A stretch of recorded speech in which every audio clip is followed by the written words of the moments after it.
So I know I cover from time to time things like, you see these anti-tourist groups that are, especially in the last couple of years, apparently just risen up out of nowhere that they blame tourists for the poverty apparently in their tourist resorts and hotspots and whatever. The very the very people that spend most money in many of these, for example, Spanish islands, Spain itself, etc., Canary Isles, you name it, and they really are getting quite hostile towards tourists. Many people have said, "Oh, look at these English jobs you go across. They're not."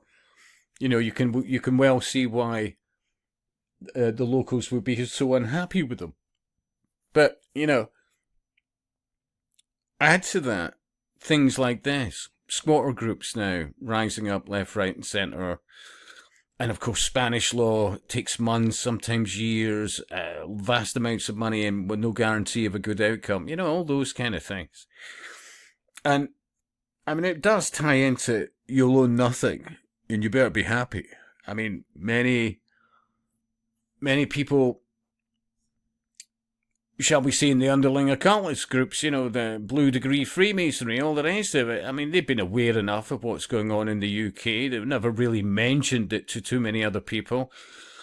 They've, collected their assets together or whatever else, and have seeked places, especially Spain, various islands associated with Spain, etc., and other places.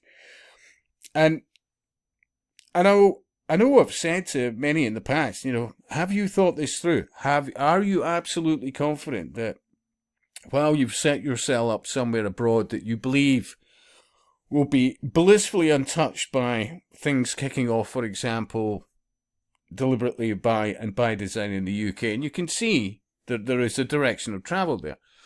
But are you absolutely sure that your idyllic life abroad will be untouched by what's happening in places like the UK? Many of them, come network, blah, blah, blah, And I've always had a doubt in that because, I mean, especially when it comes to the underling occult, they're only useful as long as they're being useful, and this loyalty aspect, obligation, is a very different thing from loyalty, I would have thought, yeah. But, most of them that I talked to I don't think they got it, I always felt that, surely God, isn't it better to be in the place that you grew up in and lived in most of your life and have enough of a network of just good people around you and, throughout areas within a given range that you probably would have more success in existing, especially a decent life, even in amongst all the madness. But no. They believe it's abroad for most of them, and that, many of them in the councils, they don't have to be that clued up, but we're part of the useful networks, the theosophists, the humanists, the whatever. They've got properties in these places. But I've said all along, it's not just about, when it comes to that bigger picture of,